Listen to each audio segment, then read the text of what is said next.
ketika seseorang misalnya mengalami, katanya dia, oh saya merasa kehidupan masa lalu saya adalah ABC. Dan ada sebuah kecenderungan yang saya pikir saya juga kadang-kadang malu sendiri. Kadang-kadang orang-orang yang mungkin mengikuti past life regression atau apa, selalu ceritanya indah-indah, oh saya raja, saya ini, saya itu. Bagaimana kita tahu bahwa pengalaman itu otentik dan jangan-jangan kita sebenarnya meskipun melihat raja atau apa, jangan-jangan bukan gitu kan, atau bagaimana No Bapak? problem, karena apapun yang muncul dalam past life regression terkait dengan mental setup kita. Mungkin saya tidak pernah menjadi raja, tapi saya punya keinginan yang begitu kuat untuk menjadi raja. Memiliki sesuatu yang akan muncul di past life regression adalah itu. Dan itu menyelesaikan persoalan. Karena past life regression yang kita lakukan, Dian Martin, kita bukan cuma untuk mau gagah-gagahan, bukan. Kita Yes. menyelesaikan trauma. Sekarang kalau orang punya halusinasi, dia pernah menjadi raja atau apa, dan halusinasi itu membuat dia sakit-sakitan, membuat dia selalu kecewa, selalu bermasalah. Tidak menjadi masalah waktu past life regression, yang keluar halusinasinya, no problem. Itu pun sampah. Tujuan kita bukan gagah-gagahan, bukan. Mengeluarkan trauma-trauma ini supaya dia bisa menjalankan masa hidupnya sekarang ini dengan baik. That's all. Kalau begitu, mengetahui siapa kita masa lalu barangkali penting, barangkali tidak. Tetapi kalau membersihkan diri dari trauma, barangkali penting ya, kita perlu melakukannya. Penting dalam pengertiannya begini, makanya saya juga selalu dulu kan kita memberikan di grup. Saya nggak tahu waktu zaman Dian Martin masih ada ya. Ada Bapak, ada. Masih ada program yang grup itu ya. Yeah. Tapi setelah itu saya melihat bahwa tidak semua orang membutuhkan. Ada orang yang traumanya terlalu kuat sekali ya, terlalu berbahaya. Ada orang traumanya nggak begitu bahaya.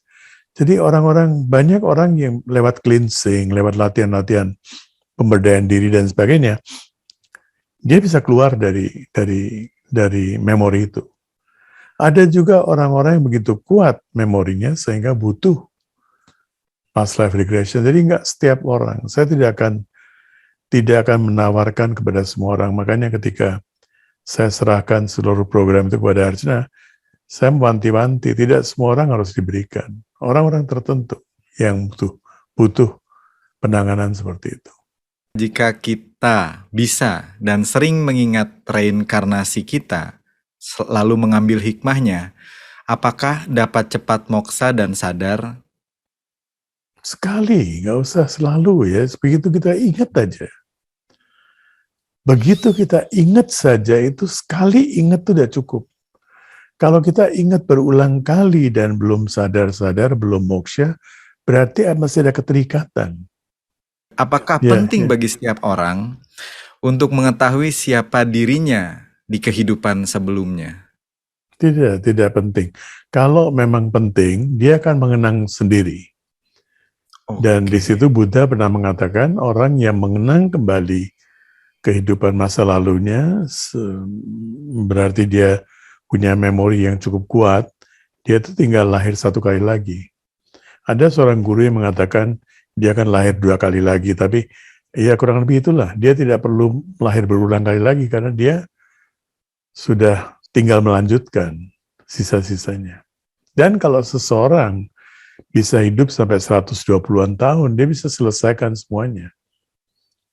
Kita belum mencapai lifespan 120-an tahun itu. 120 tahun bukan sakit-sakitan ya. 120 tahun dengan penuh kesadaran mesti dia bekerja.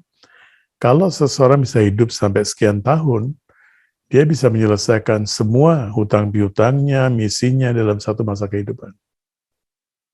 Sehingga menjadi penting untuk hidup sehat dan meditasi dan lain sebagainya. Betul, nah itulah karena itu pemberdayaan diri meditasi yang kita bicarakan dari awal, Dian Martin pasti mesti ingat waktu awal-awal mengikuti, selalu kita membuka satu wacana ya, memberikan satu wacana, what next?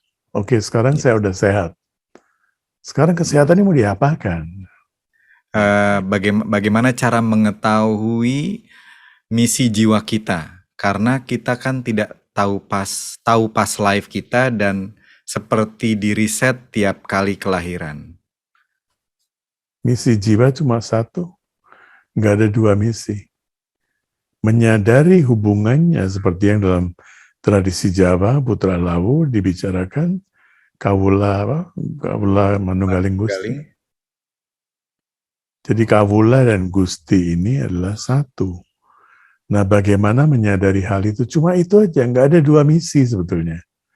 Karena jiwa yang sedang lahir kembali, seperti yang saya jelaskan dalam Bhagavad Gita juga, dalam penjelasan kita, dia itu adalah atma yang bingung, maka disebut jiwatma. Atma yang bingung merasakan bahwa dirinya itu individu. Padahal dia bukan individu sebetulnya. Dia bagian dari kosmos. Jadi bayangkan kalau sinar yang masuk ke dalam rumah saya itu tiba-tiba bingung dan dia merasa dia itu individu sinar, bukan bagian dari matahari.